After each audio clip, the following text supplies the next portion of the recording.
Have you ever wondered what's it like to be a pastor's wife? Well, here's the honest truth from 3 of them. Sometimes they feel the only thing holy about them are their genes. Being a PW can be difficult and it's often messy, but it's also the greatest journey of their lives. Often overlooked is the immense challenge of being in full-time Christian ministry and the toll it can take on both the individual and their family. Meet Stephanie, Jenna, and Jessica, not your average pastor's wives, but a trio of besties breaking barriers in the world of ministry. Together, they've launched a podcast and written the eye-opening book, Pastors' Wives Tell All. These fearless women aren't afraid to tackle the tough topics, shattering stereotypes and delving into the unspoken struggles of ministry life. And amidst it all, they infuse plenty of Jesus and a whole lot of dance and laughter. All right, this is going to be a fun one. Stephanie Gilbert, Jenna Allen, and Jessica Taylor are here with me now. Guys, welcome to the 700 Club. Thank you for having us. Oh my gosh, Fingers, yes, fingers. Like I said, we're going to have too much fun, but we're going to get to the goods too. You guys just came out with a book, Pastors' Wives Tell All, navigating real church life with honesty and humor. Why was it so important for you guys to, number 1, write this book, but then number 2, tear down the pedestals that pastors' wives, PWs, are put on?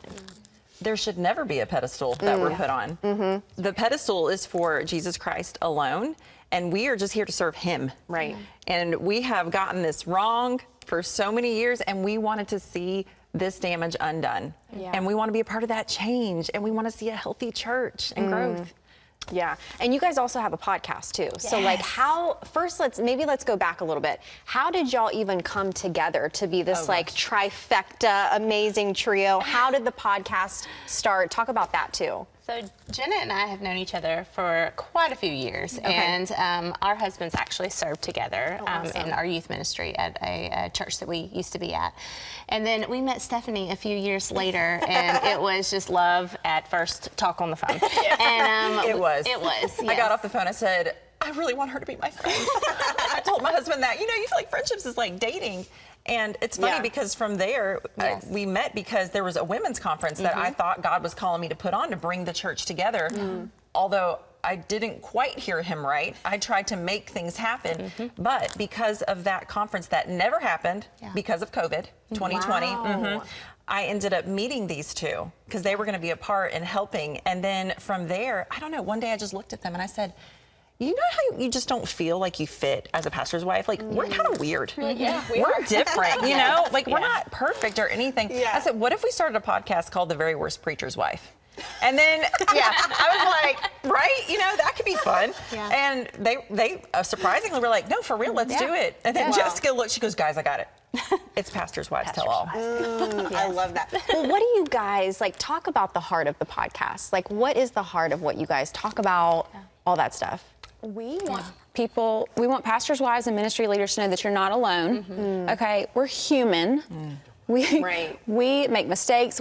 You can be goofy.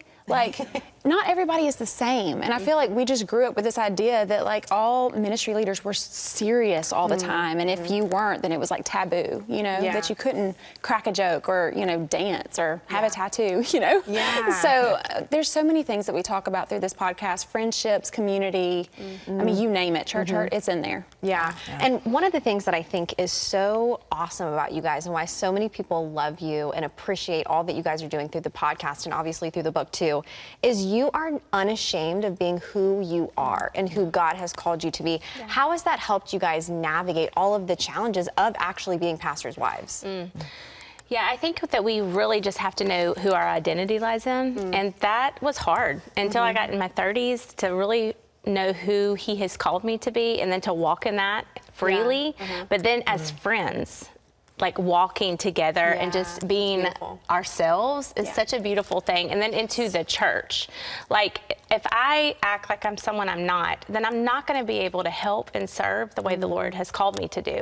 And so it really helped in my 30s. God really just changed my heart. And I started to be myself, to be more vulnerable, because it is hard for me to be vulnerable. I'm not really great at that.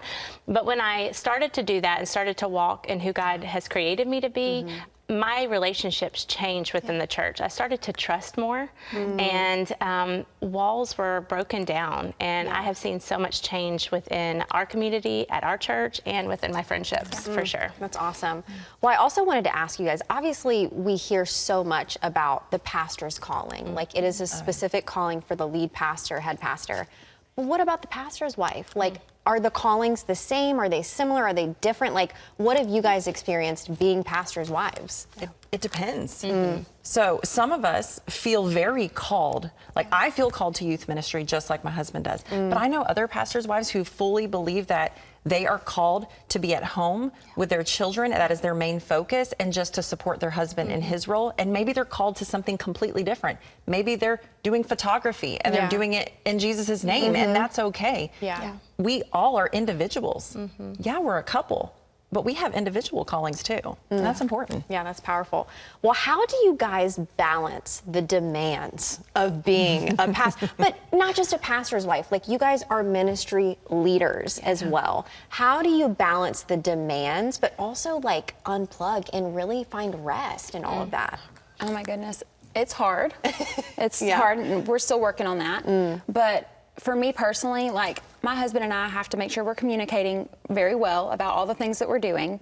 Okay, and we have to make sure that we're praying through all the things that we're doing, because not every single thing that you feel like is a God thing is. It might be a good thing, but is it something that God's called you to in that season? And I think that makes a huge difference, because you're going to get burnt out if you're just going, even if you're doing all of these really good things. So you've got to really pray about what God has for you in this season of your life, and then run with that. And then practically a calendar. Like, we all have calendars that we share with our husbands and with each other, just to know, okay, this is what's going on.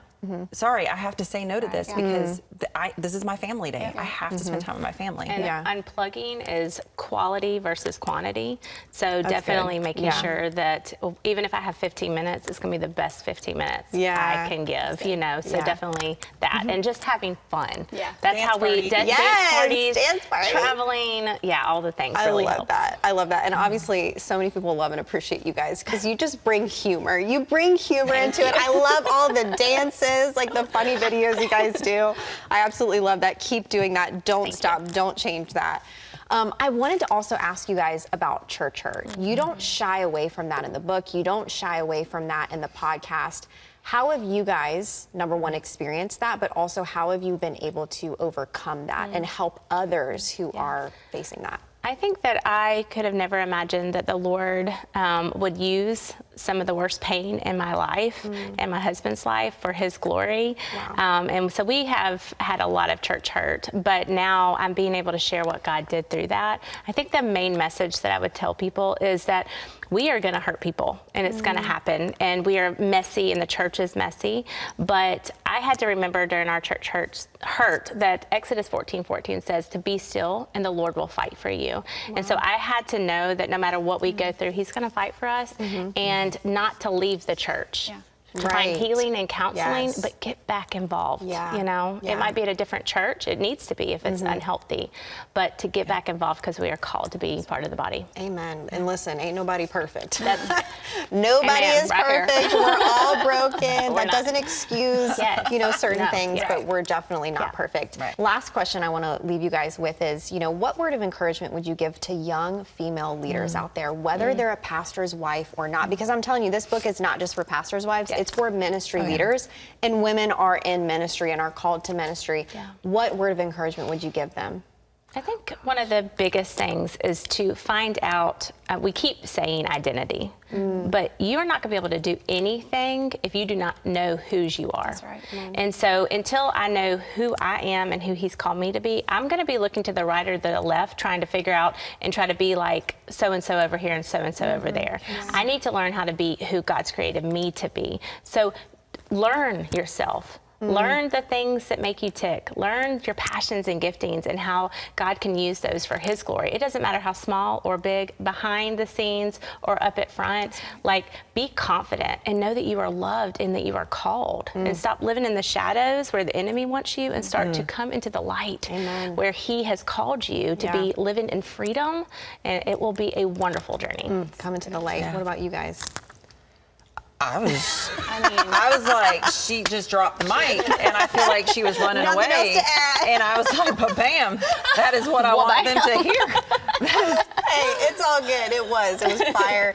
Thank you guys so much for being with us today on the 700 Club. And again, thank you so much for the book, for the podcast. Continue to do what y'all are doing because it's making a difference. It really is. Yeah, of course. All right, everyone. Well, the book is called Pastors' Wives Tell All, Navigating Real Church Life with Honesty and Humor, and it's available nationwide. And we'll be back with more of the 700 Club right after this.